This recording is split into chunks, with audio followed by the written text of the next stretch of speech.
Being a mom is hard. Being a mom in 2023 is even harder. If you are a mom, a grandmother, an aunt, a guardian, heck, even if you're a dad, this, my friend, is the show for you. Welcome to News Mom. She mops up the floor while mopping up D.C. This is News Mom.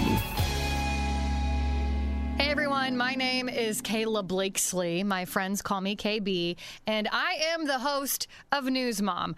Allow me to cut right to the chase. Being a mom is hard. Being a mom, a dad, an uncle, a grandmother, a guardian, heck, a pet parent in 2023 is even harder. And I'm talking about actual pet parents here, none of this furries business. Quite frankly, I cannot believe some of the stuff that we have to put up with as parents in 2023. In a world of gender confusion, big tech gone absolutely insane, crazy high childcare costs, and even potty training getting political, being a mom in 2023 is definitely not for the faint of heart.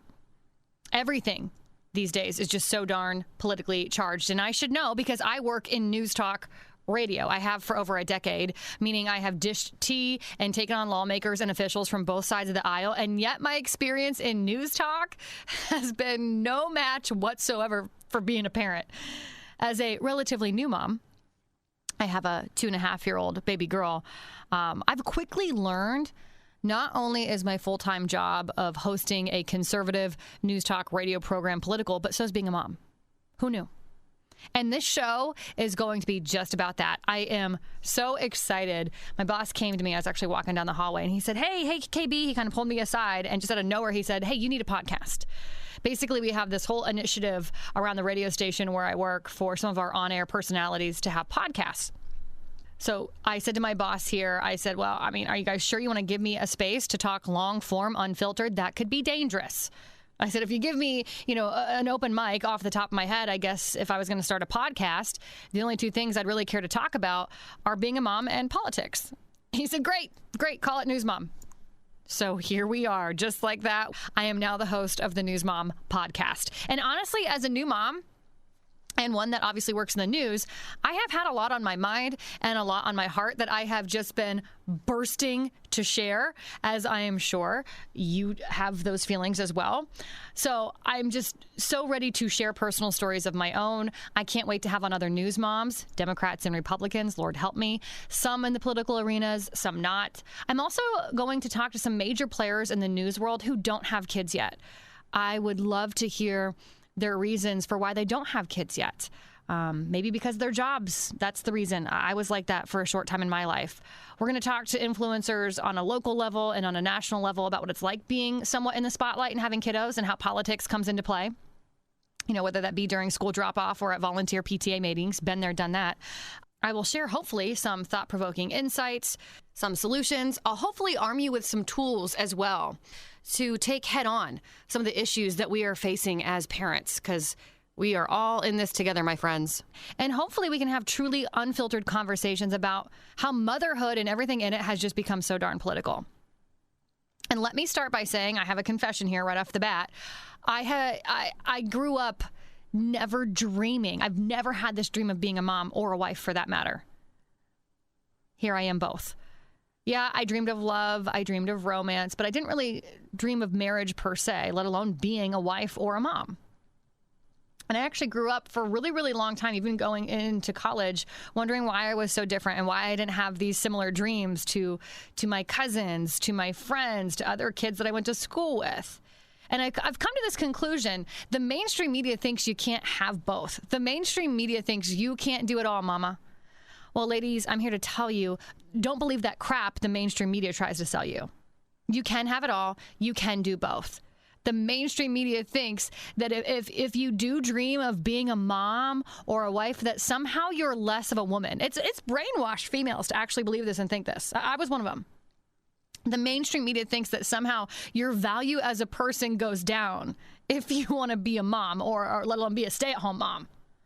Well, I am here to tell you that the most important job in the world is raising the next generation. People like comedian Chelsea Handler. I don't know if you know who she is. If you don't, she's not worth looking up, but she is a comedian. I don't even think that she's that funny. I have no idea how she is a comedian, but she goes around on her social media all the time trying to convince everyone how happy she is because she doesn't have kids. As if your only option is being miserable if you do have kids. You want to have kids? Great. You don't want to have kids? Great. I believe you can have a fulfilled life either way. But let's quit shaming the ladies who do want to have kids. And let's quit shaming the women who want to be stay-at-home moms. Yes, I'm looking at you, Chelsea. As if having kids in 2023 isn't hard enough, we have to deal with people like you, sis. Making us feel like less of a human for wanting to have kids in the first place. And that is just the tip of the iceberg.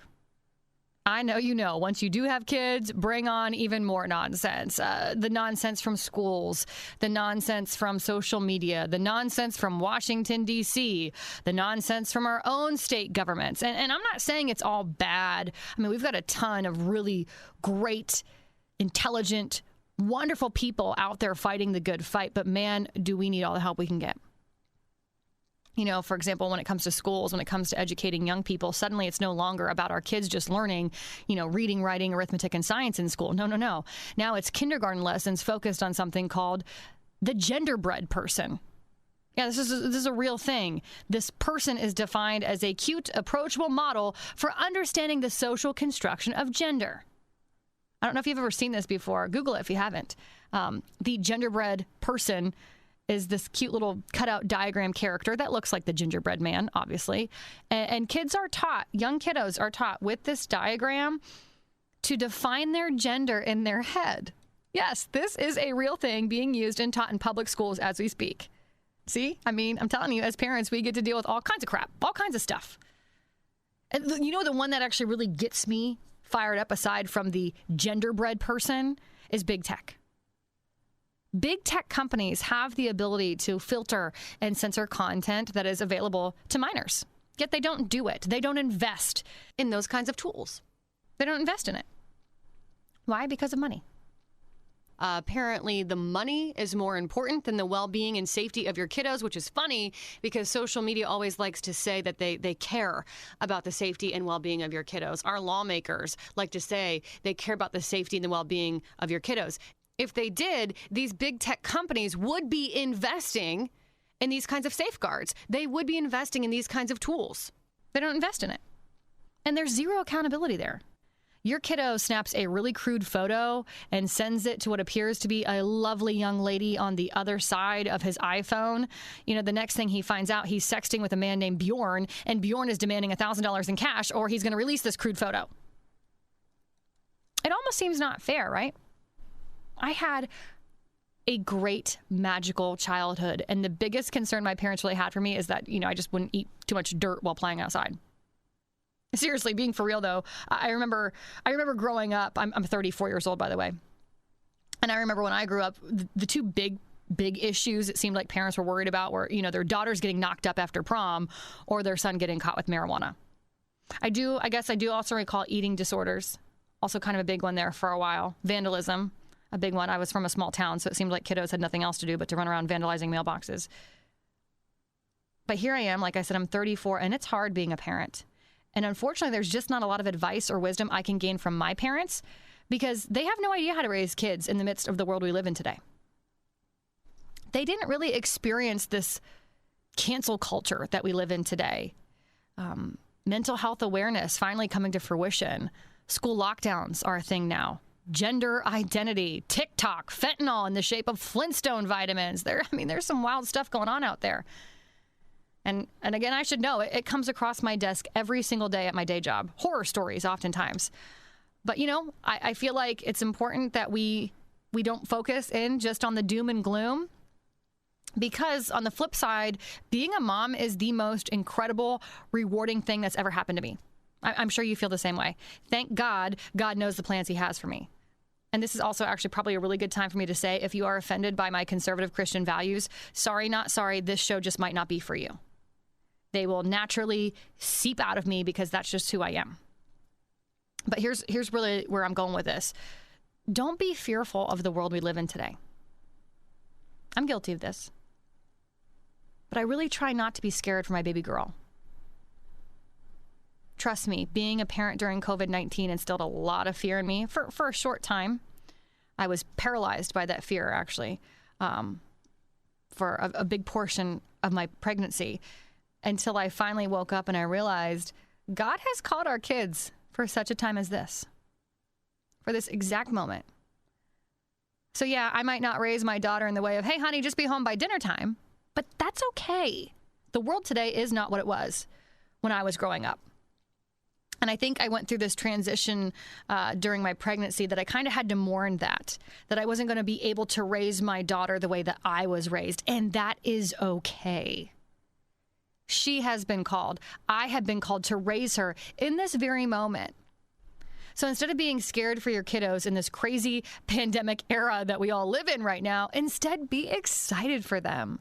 Be excited for yourself. Get on the edge of your seat with popcorn and extra butter, because you have been called to raise your kids at a time when we are facing some pretty wildly uncertain circumstances. Don't let your fear or anxiety or whatever it is hold you back from raising up the next generation. Don't let those things or people like Chelsea Handler hold you back from having kids. Well, the rest of the world is out there just dumbfounded and scratching their heads and just flabbergasted that the gender person is being taught in our classrooms. I am smirking a little bit on the inside, because I am raising up my baby girl to do great things. I'm raising her up to be confident, to spread her wings and fly, to leave the world hopefully better than she found it. And that is exactly what we're going to do here on the News Mom podcast. We're going to get into all of it: infertility, birth control, how important men are to the family unit, body expectations, hormones. Should have told my boss I was going to talk about that one. Maybe he wouldn't want to give me a podcast. I want to talk about having the career and the kids, having both, being able to do both. Daycare costs, big tech, gender identity. I mean, there's just so much to unpack, and I cannot wait. A new episode of News Mom will drop every other Wednesday. Mamas, you can call it your midweek pick-me-up, because I know we all need more than just an extra cup of coffee sometimes to get through. Our first guest, which this will likely be the only episode of just me. I plan on having a guest on every episode, but our first guest is actually my dearest, bestest of friend, Alyssa Ivinson. I've known her for about a decade, and she works in TV news. She has for well over 15 years. She works at a local TV station here in Fort Wayne, Indiana. And you want to, know something really crazy? Like I said, I've known her for about 10 years, and I have never once known her politics. Yeah. She's the only person in my life that does not talk politics with me, because that's pretty much what I do for my day job. I don't know if she is a registered Democrat or a registered Republican. And ladies, we talk about everything. Everything. Weird bodily functions, like what happens when we eat too much protein, to how to resolve disagreements we're having with our husbands. I mean, we share fashion tips, recipes, workouts. You get the idea. We talk about everything. Yet I don't know if she's a Democrat or a Republican. I can make an educated guess, but I don't actually know. And I don't know if you know this, but that's really a rare quality for someone who works in the media. I know you think it should be the other way around, that if you work in the media, you should be completely unbiased. That's definitely not the case. So it is rare for someone to work in the media on this local level for as long as she has. And I don't know if she's a Democrat or a Republican. She's a unicorn in that regard. She really is. So I cannot wait to have her open up here on the News Mom. I know she dealt with some infertility, some body expectations before, during, and after pregnancy, on live television. I think we've all been there in terms of body expectations, not the whole live TV part. But there's just a lot to get into in the days and weeks ahead here on the News Mom podcast. So hop in your car, find a nearby bathroom or any other place where you are able to hide from your kiddos, and get ready to talk about everything from potty training to politics here on the News Mom podcast. She roasts a turkey while roasting lawmakers. This is News Mom.